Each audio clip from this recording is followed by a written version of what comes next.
an honor for me to join this gathering.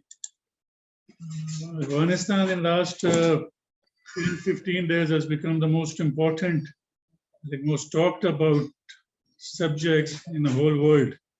You see on media, on all the global channels, that is what has been discussed upon, and everybody doing its catharsis.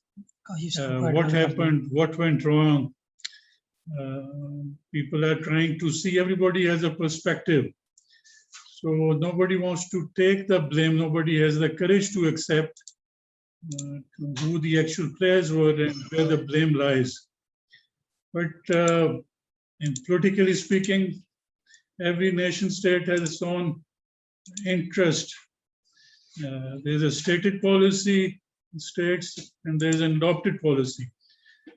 Which they work for it, and there were forward operations, there and open policies.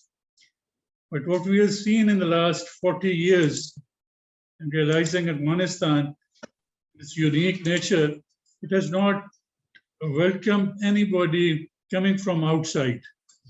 And the turmoil has been there. There have been so many superpowers who failed there.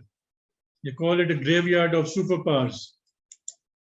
But the important part is it's not just Afghanistan, and in the greater global game, when these powers, called these superpower states, let it be when the areas were colonized, or when we see in today's perspective, when you impose your own policies, they're not long lasting. It's a matter of time. The invader has to leave. Let it be Afghanistan, let it be any other place. And same thing happened here.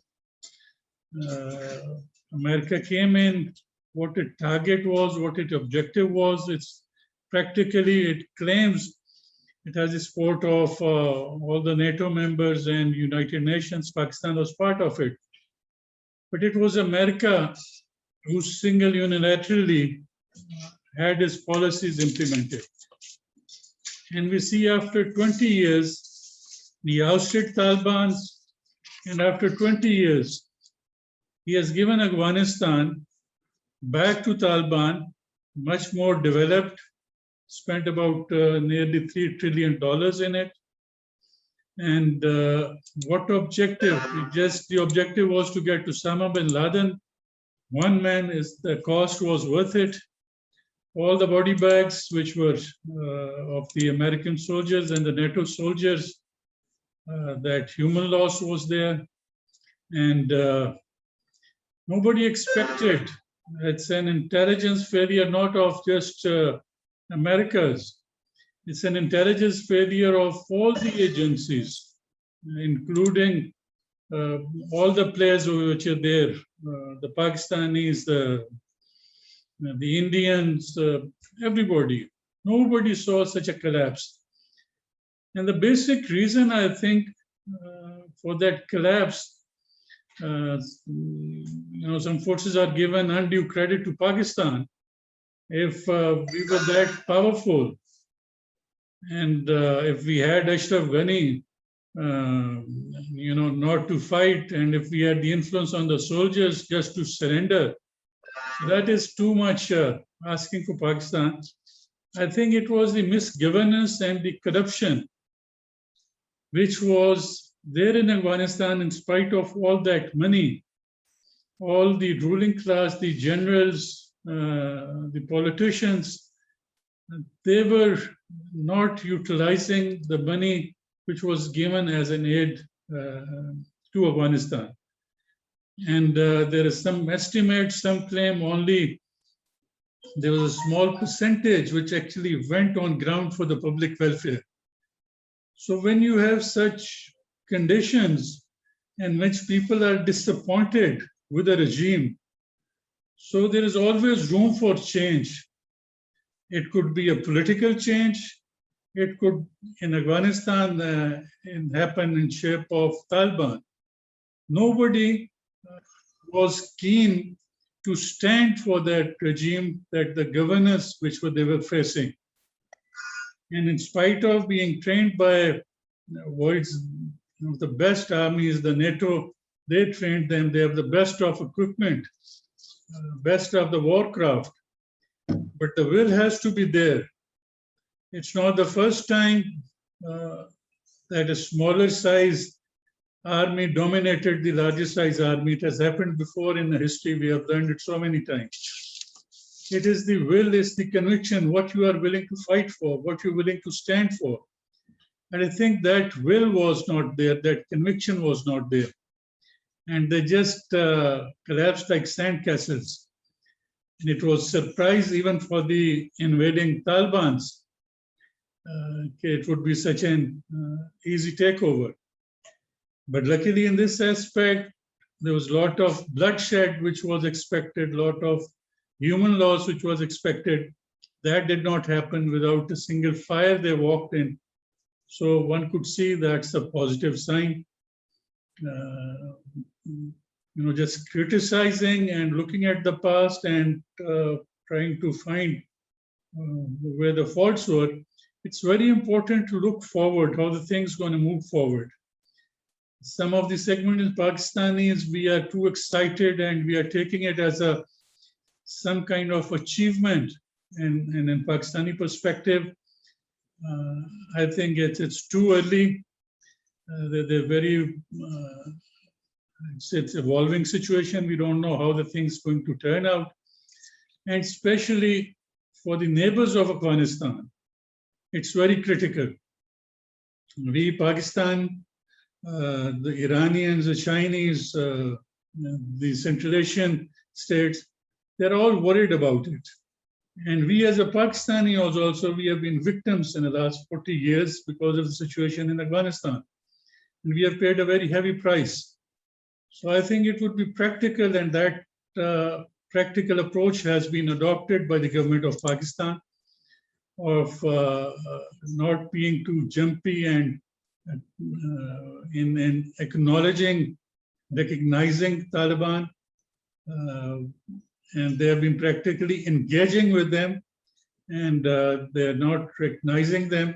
And it has been in principle decided that as along with the other nation state, along with the other neighbors, we'll make a collective decision and how to deal with the Afghan situation. And for that matter, the foreign minister is already there in Central Asia. To my knowledge, there's I think, first week of September, he is holding a conference here in Pakistan of the foreign ministers of neighbors of Afghanistan. And every country has the same apprehensions. Every country is feeling the same extremist mindset, what we have seen of Taliban previously. Iran feels the same, Tajikistan, Uzbekistan, Turkmenistan, Russia, China, Pakistan, they feel the same. And the focus of all the collective, the positive parties, they are on one page. And we are looking at it as not a geopolitical, we are looking at it as more geo-economic kind of a condition, where we want a prosperity, stability, connectivity in Afghanistan that benefits all its neighbors. And there has been spoilers in the past for this situation, and there are still, those forces are working to spoil the situation. Pakistan has to be very cautious, very apprehensive. All what these, as I say, they were good Talibans and bad Talibans. Now we have new Talibans. So all we have is their talk. We have not seen their actions. Their credibility has to lie on what they do in the future. And so far they had been constraining themselves. They are dealing it more maturely. And it's the interest of Afghanistan, people of Afghanistan. And of course, that includes the Taliban, the acceptability of nation states. So it's very important. Kabul has changed in 20 years. Kabul had become a cosmopolitan city. There have been Western educated people, they were very professional people. And the current brain drain, that is very negative. Even the Taliban are realizing it. Those are the professional corporate people. And if they flee, so there's going to be a great setback. But again, it's the onus lies on the Taliban, how they deal with it, how do they accommodate. It has to be deeply represented form of government they want. We should not expect it. They have declared it's not a Western democracy kind of a thing. And they're going to remain in lines with the Sharia. That is what their belief is. But I think it's a very tricky situation even for Taliban, who symbolize so far just as a very strong, hard-handed kind of a mindset which they have shown in the past. So if they come, they try to be more as westernized or as civilized, that if impression is not there, that wrath is not there, that is the only thing which they have achieved. And if they move from that stance, so how much acceptability or how much difficulty they're going to face? Already we have seen once they have taken over and that fear was little relaxed. So you have seen on their Independence Day, the issue of flag. So that was very important. All the youth for the last 20 years, they had seen that national flag and they were attached to it. So people came out, women came out, kids came out. So that was an unprecedented to face Talibans, and they digested it. And then we have seen this Muharram processions were going on. So Taliban even tolerated and facilitated those. That was again something new. So it's a very tricky situation, and how much they want to change, how much would they be able to change? Even in Afghanistan has been in turmoil for decades, but we take it in Pakistan.